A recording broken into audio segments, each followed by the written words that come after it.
Hey everyone, and welcome back to a Photography 101 video. It's the second video in the series, and last time in the first episode we took a look at Catherine's photos and I critiqued them. This is the series where you guys send in your photos. Maybe you are a photographer or are an aspiring photographer, and maybe you are a professional photographer way more talented than I am and you want to show off your work. And if that's the case, please do send it to me. I would love to see it. But yeah, here we are. We're back. We've got, I think, 5 people's photos to go through. I have them here. We're going to look at Ben's, we're going to look at Hamish, Leah, Liam, and Max. So we've got 5 people here, and they've all sent in some photos. Some people have sent in like 6 or 7. Some people have only sent in 1. So we're going to go through these fine people's photos and kind of critique them. Now, this is a series where I do give some pretty critical, in-your-face feedback, so this isn't really meant to be offensive. This is a true photo critique. I'm here to kind of teach and pass off some of the tips and tricks that I have, so I hope that no one is offended by anything that I'm going to say. This is truly meant to be educational and not offensive. All right, let's get into it. I've got some photos open up here, and we're going to start off with Ben's. Here we go. Okay, so starting off with Ben's first photo, it's called Acadia Sunset. And my goodness, what a beautiful, beautiful view. We've got the sun setting. I think that's a sunset and not a sunrise, but Ben, you can correct me if I'm wrong, but that is a very beautiful shot. And there's really nothing technically wrong with this, but there are a few things that I would change, mostly from an editing perspective. As far as a composition perspective, I mean, you've pretty much nailed it. You have the subject in the middle, and you have balance on both sides because of the shape that the trees make. They come up on the left and slant down in the middle, revealing the landscape in the distance with the river, which has some really just wonderful curves to it. And then on the right side, you see the trees kind of going back up to give weight along the right-hand side that the same weight has on the left-hand side. So I do want to make a couple of adjustments, though, and that's I really want that sun to be right in the middle of the actual frame, so it's symmetrical, and that's pretty much in the middle there. And in the last video, I did not include the surrounding of my shot, which is Photoshop. So I think in this one, I'm going to include that so you guys can see, what tools I'm pressing on and what kind of things I'm using to do what I'm doing. So the fact that this is not the fact that this originally was pretty much a square photo, I want to change that, I think.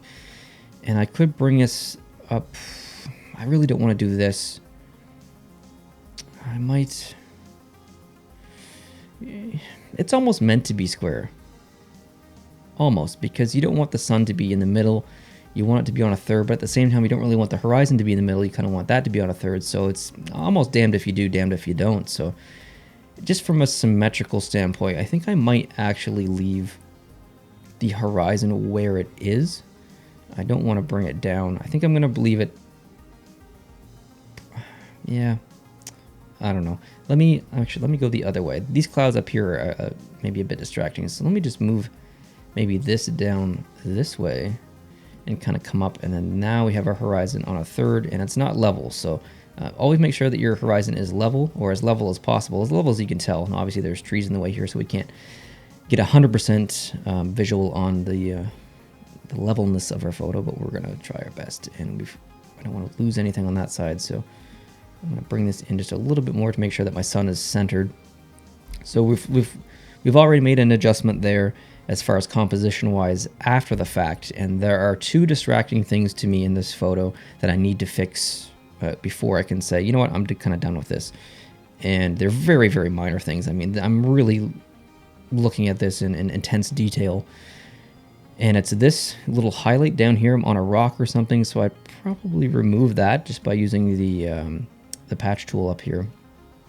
And there's some other just really minor highlights here. If the trees are silhouetted, the ground is mostly silhouetted, and I kind of want to keep that vibe, but I want to keep the highlight in the middle on the rocks and stuff.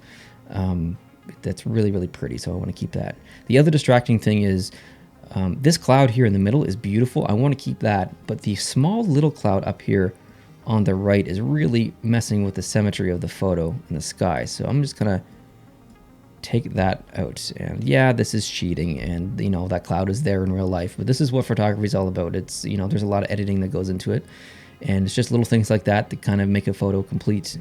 And I do see just a small, like, I mean, I know I'm being really nitpicky here. There's a little tiny highlight down there that I want to get rid of. Maybe one in this tree in the middle, because it's mostly black in the middle. And like I said, I'm being really nitpicky here, but I really didn't, at the end of the day, do a whole lot to this photo. It was pretty much fine the way it was. I'm just being overly critical at this point, but good job, Ben, on that photo. A really, really, really nice shot. And Ben's next photo is, wow, like that is incredible shot. I absolutely love it. The first thing I would do is make sure that the horizon is straight. So let's just tweak that just a little bit and get it as close to straight as possible. And then we're stuck with this square orientation again. So I'm going to bring this up a little bit and maybe bring the sky part just down a little bit. Now our horizon isn't exactly in the middle. It's almost to the top third line. So we're going to leave it there as it is. And actually, if I find the tree at the very top on the left a little bit distracting, let me make this bigger. So I'm going to move this in. I want to cut that out, and I'm going to maybe move up the bottom just a little bit, so we've got that sun right there just touching that third where those two lines meet on that corner. So I'm going to keep that as my perspective. Now this tree along the left, that I do find that still quite distracting, but and this is kind of what photography is all about. It's not like you don't know what you're going to do right away every single time. It's about playing around and finding things that kind of work. So what I'm doing here is just kind of trying to add a little bit of symmetry. I've got this tree that's kind of cut off. I've got this tree that's kind of cut off, and I kind of want it to be the same on both sides. Now it's not perfect. I'm going to just kind of, oh, I need to turn off snap. Damn you, snap. So I just want to kind of, just a sliver more, something like that. Again, not perfect, but close enough. So, as far as framing wise, this is probably what I would use. Now, as bright and as yellow as the sun is, the snow being that color is a bit unnatural. And shadows, where they do have a bit of a blue or cool tinge to it. It's not cool enough. And snow in general is supposed to be white. So seeing the yellow on the snow, I mean, you never really want to see yellow snow if you know what I'm talking about. So if I was editing this in Photoshop, I would do this a completely different way. But I'm just going to use this really silly color balance tool in Photoshop to kind of just play with the colors a little bit and make them a little bit more realistic to the actual scene. So we're going to lose a lot of warmth from this photo, but it's not supposed to be a warm photo. Sunsets are warm, I know that, but you know the sun is warm because it's warm where it's supposed to be warm, where the sun is. Where it's supposed to be cool is the rest of the photo. You're in a winter wonderland here. So if we just cool it down a little bit this way, now obviously this color balance is not right whatsoever, but we're just kind of playing around just to kind of get my point across. I might, it's getting a little dark, so I'll probably increase the exposure a little bit. And again, I would do this completely differently in Lightroom. We're in Photoshop. So right now the image is even a little bit too cool. I went a little bit too far, but you can see kind of what I mean. Now there are only probably two things I would change. Maybe there's a little bit too much contrast, I think. And again, I would do this differently in Lightroom, but I just want to kind of remove a little bit of the contrast. And I want to add a little bit more focus on the sun and the trees. The sky is beautiful, but it's a little bit too bright. So I'm going to create basically a black layer and change its blend mode to overlay. And I'm going to bring it down to maybe like 50%. I'm going to add a gradient filter and just kind of hold shift and just kind of remove some of the light from the sky, and you can see kind of what that did to the photo. It added a little bit more menacing dimension to the sky, giving it a little bit more color, a little bit more shape, and maybe realistic feel, because it would be quite dark on that side of the sky visually. Okay, the next thing I would do, and this is really, really, really tricky, but you've got a lens flare right here that's annoyingly green, and it's not your fault. There's nothing you could have done about it, really, but it's super distracting. So what we're going to do, I used the wrong tool, damn it. What we're going to, actually, no, we're going to keep that. And, oh, that's not what I wanted to do. Wrong layer. We're going to copy that. We're going to add this to a new layer, and there are probably 6 different methods I can think of to use to get rid of this thing properly and long term. But since we're just trying to get through this pretty quick, let's just do a really quick fix on this. So what I'll probably do is come into vibrance and remove a lot of the color, I think, from that section right there. Kind of trying to get rid of that green as much as I can, but not too much. And then if we re-add some contrast that lens flare was giving, and maybe bring our brightness down just a little bit, something like that. So obviously it's still there, but it's way less noticeable now. So you can kind of get the idea of removing a lens flare.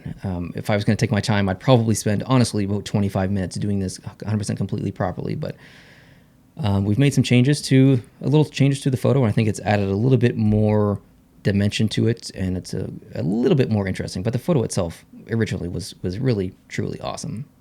All right, moving on to Hamish's photo, and if I'm saying your name incorrectly, I do apologize, but he sent in one photo here, and it's of maybe a self-portrait of himself or maybe his friend. I'm not exactly sure, but it looks like there's some post-sharpening going on. I can tell on the skin, on some of the hair and the face, and this could be maybe the degradation of the JPEG that he sent in. Maybe that's not actually post-sharpening, but I would probably try and stay away from post-sharpening too much, especially when it involves people, because you don't want their skin to look unnatural. And in this photo, I think, specifically in this region right here, it's a little bit too texturized. We don't really see pores from that far away, so I kind of stay away from the sharpening factor. But you've got a nice highlight on his face. It's a little overblown. I'd probably bring the exposure down a little bit on his face. But it's an interesting photo because you don't see his face, but you want to. You want to see what he looks like, and I think maybe I would get a little bit more side on with him. I want to see the complete outline of his face. So I'm kind of missing his lips a little bit, and I'd like to see a little bit more of the bridge of the nose and the other eyebrow kind of creeping in. So it leads me wanting to see more, which is a good thing, but it's not quite there. I want a little bit more interest in his face, a little bit more side on, but otherwise, pretty cool shot. All right, next up is Leah. She sent in 5 photos, and first off, we have a beautiful, beautiful shot of the ocean. This looks like maybe California or Florida or something, possibly. Now, as far as the square orientation, if you're posting to Instagram, I think that's probably what you'd maybe want is square, but from a photography perspective, 9 times out of 10, you're not really going to want a square orientation. So I'm going to change that, but first I'm just going to fix my horizon. Now we have some lens effects here. The horizon isn't straight, so in Lightroom I would do it a little bit differently, but we're in an interesting position here because we have an awesome beach with extremely interesting texture here where the water has come in previously, and it's a little bit more wet here, but it's more dry over here. So you get the contrast between the wet and the dry and the highlight kind of meeting. And then you have the really cool shape of the waves coming in, overlapping over each other. That's really awesome. So I don't really want to lose any of the information here. But at the same time, I know I need to change the, I don't want this photo to be square. So I know I need to change it. But if I look up at the sky, you see some beautiful clouds up here and the sun. And I don't really want to lose that either, because I could really do something interesting with some filters, making that sky way more interesting. So I think I might sacrifice I need to see that. And again, you really don't know what you're going to do until you try. So do I sacrifice the beach and kind of move it up like this, making the sun on that third dot? Like I said, it is the focal point, or the interest is the sun. You could argue that the waves are as well, but or do I want to go the other way and bring this down kind of like this and sacrifice a bit of the sun? Still on a line to third, but I think I could do maybe some cool stuff with the sky, so I'm going to leave that in. Let's just... Yeah, I don't know. Let's just leave that for now. Leave that for now. We're going to do the same thing as I did before. And there's a much, much, much easier way to do this in Lightroom, but if we just kind of use this, oops, wrong button, same method, and just add just some more drama to this guy. Not too much, because you don't want it to look totally unrealistic, but I'm going to brighten up, I think, the image as well. Maybe something like that, and you can play around with the blending modes and try to get something interesting. But as far as color balance goes, you're not completely spot on. Again, not your fault. The camera does a lot of the work. But it's a little bit too yellow here-ish on the bottom. And your highlights from the sun is blowing out a little bit. But, I mean, that's a really cool shot. You've got awesome clouds, you've got awesome water, an awesome texture in the sand on the beach, and an awesome sun. So, really cool, interesting photo there, Leo. Move on to the next one. She's using a method here called frame within a frame, I like to call it. But I noticed that the focus is either on this tree on the left here, the leaves in front, or maybe the right-hand side of the outside of this window.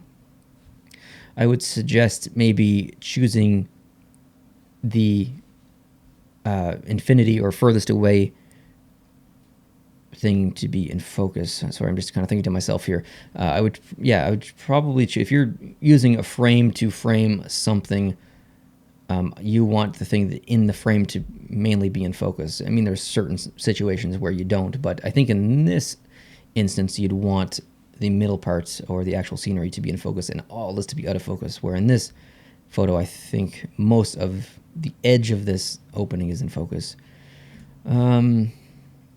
So there's nothing I can really do editing wise here. I'd maybe just make this a little bit more symmetrical, but I mean, the photo itself is perfect. It's framed beautifully. There's lots of interesting things happening. I might bring this in just a little bit more just to make it completely symmetrical. But you've got some trees coming up here on the left, and you got a palm tree up here on the right, so you got a little bit of symmetry or a little bit of weight. And it's a really interesting photo. I would just be a little bit more mindful of where you are focused here.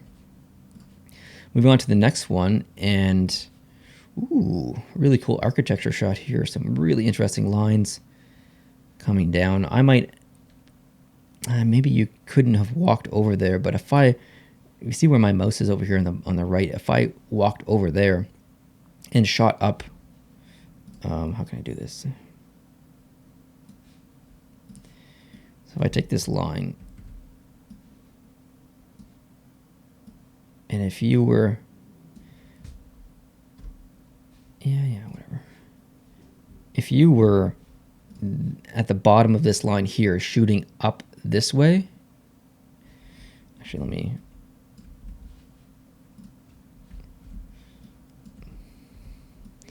let me do this. If you were at this angle, kind of shooting up like this,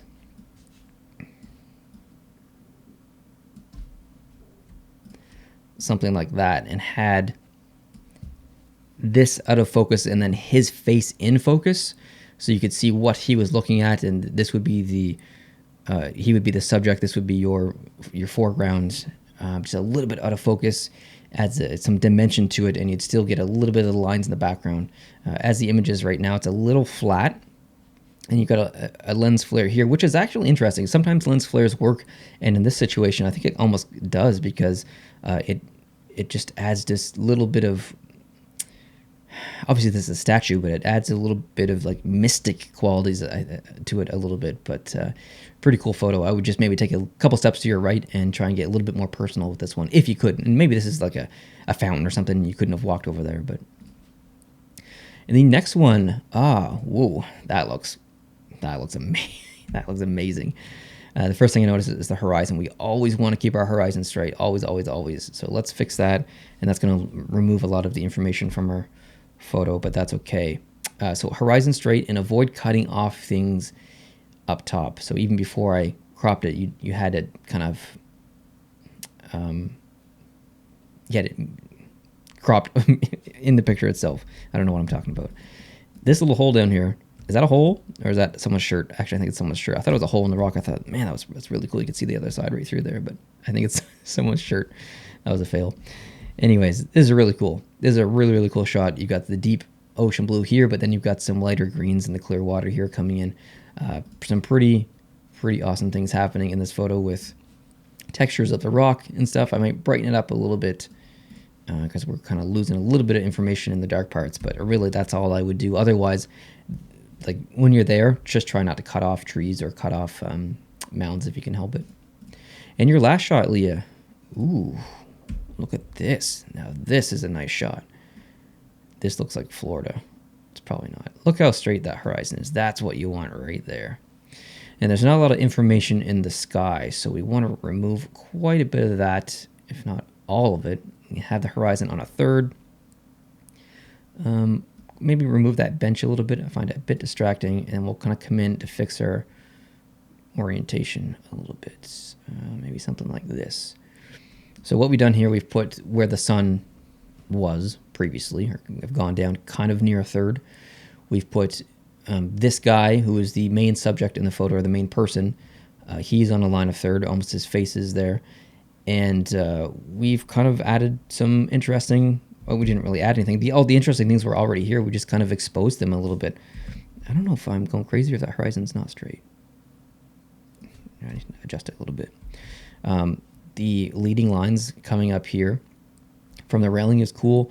The actual boards itself coming up, the line over here, the line of the horizon, and it's all forming different triangles and shapes and stuff, leading your eye to places. For me, when I look at this photo, the first thing I see is kind of the railing, because it has a bit of a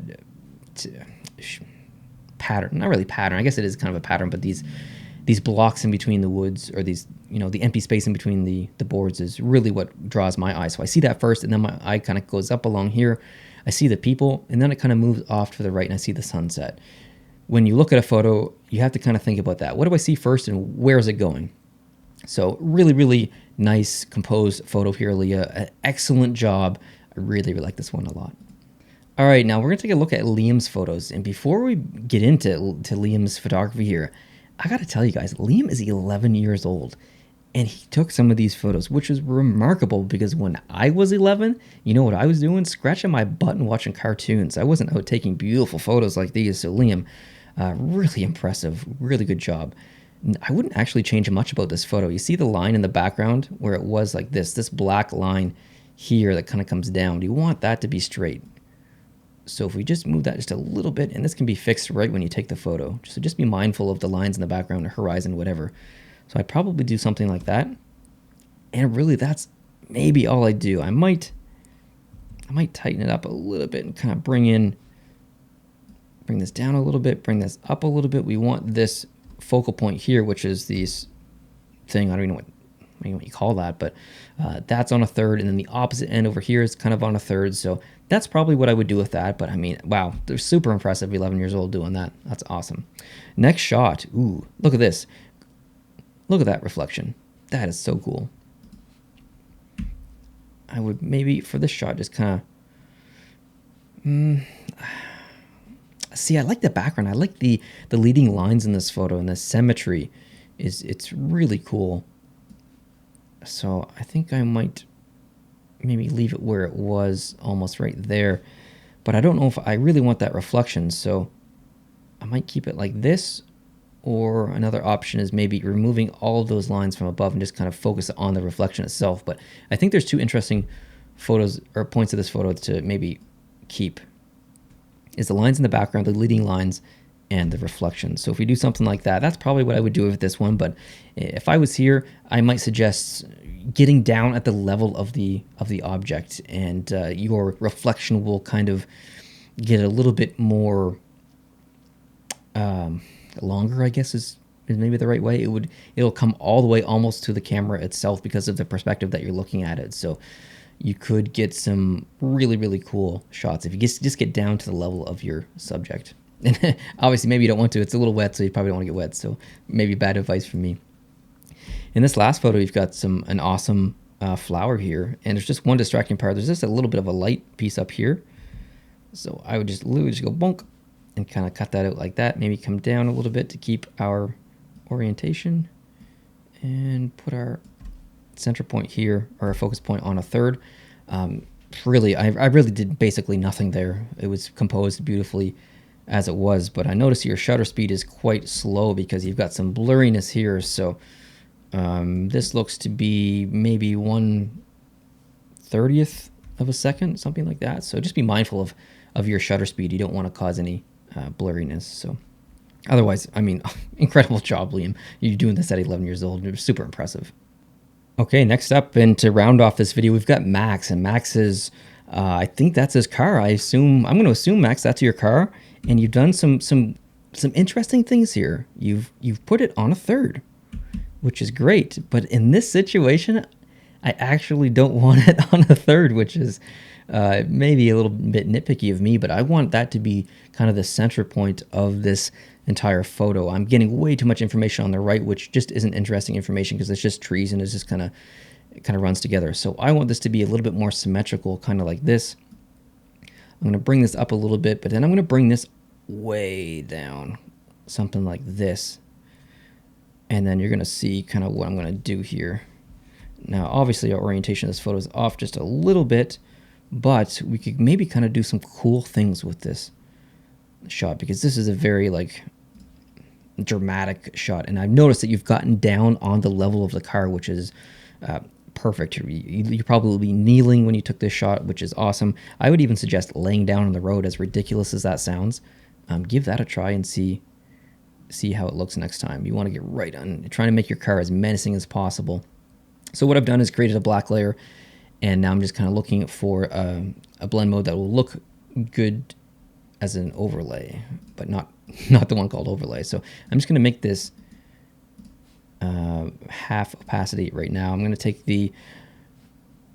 I'm going to add a mask to it. I'm going to take the gradient tool and change it to a circular gradient, and I'm just going to kind of create my own vignette basically on the photo because I want the blacks to really stand out kind of on the edges and on here on the pavement. So that's kind of grungy, right? So I'm going to make it even more apparent. So I'm going to create a new one, and I just did that by creating a new layer, and then shift backspace and then enter creates a layer based on your foreground color that you have selected. And if I change that to overlay, let's try overlay this time. But we want to do something like this. I'm going to add a gradient. I'm going to go, or mask. I'm going to go back to my gradient tool, change it back to linear gradient, and remove it from kind of the top. I really just want that grunginess to kind of be on the bottom on the pavement like that. So not too much, just a little bit. Yeah, I want this photo to be dramatic. So I'm going to use the same method. Instead of doing all that work all over again, I'm going to press Alt or Option Command J, and that's going to duplicate the layer. I'm just going to switch that around like that, and now I have that same effect on the top, and I'm just going to kind of move it in like this.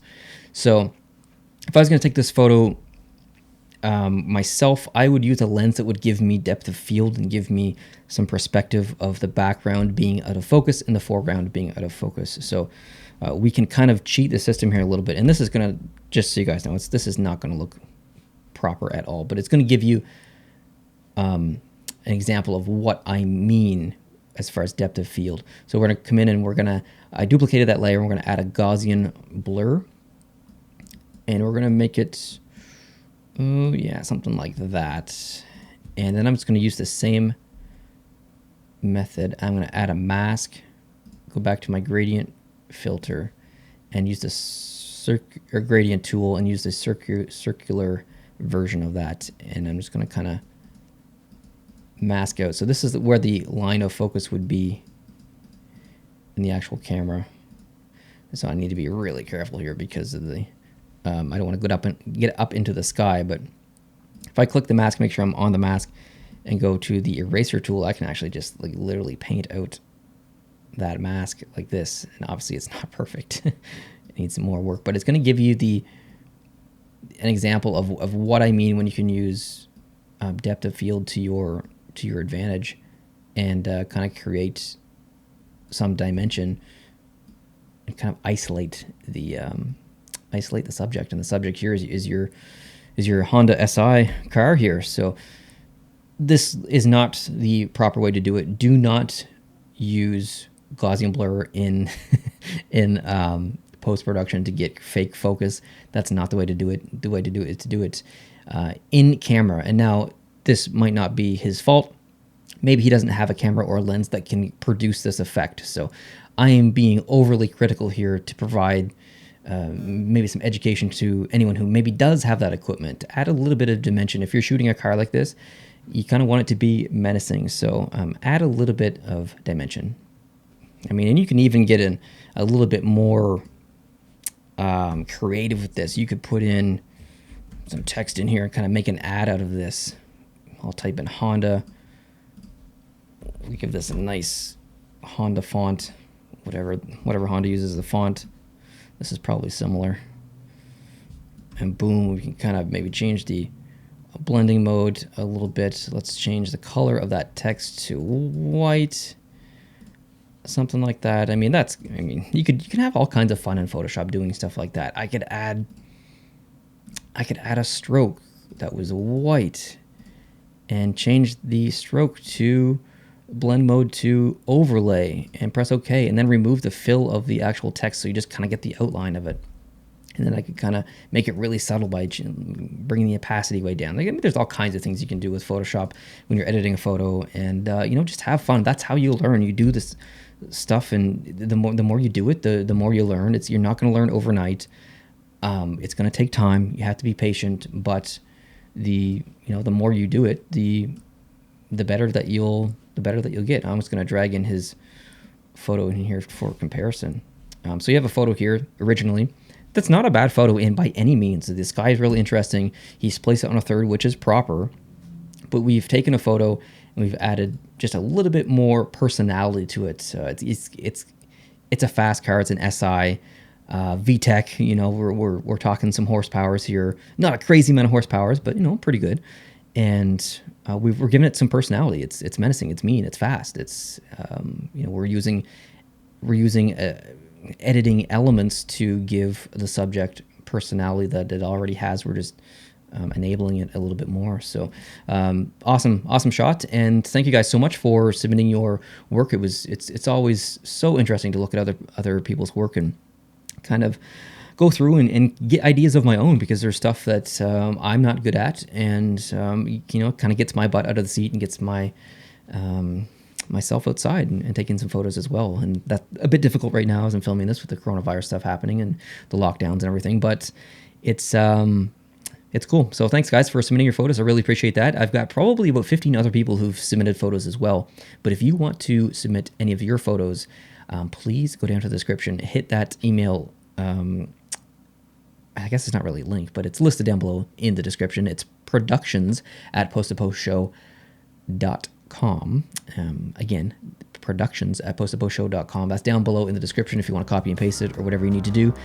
You can title that email Photography 101 or Photo Critique or something like that, and I will take your photos and critique them just like this and give some tips and tricks and some Photoshop, just some Photoshop stuff and just have some fun with them. So guys, thank you so much. I really appreciate it. Hope you guys having an awesome day, and I will catch you in the next episode.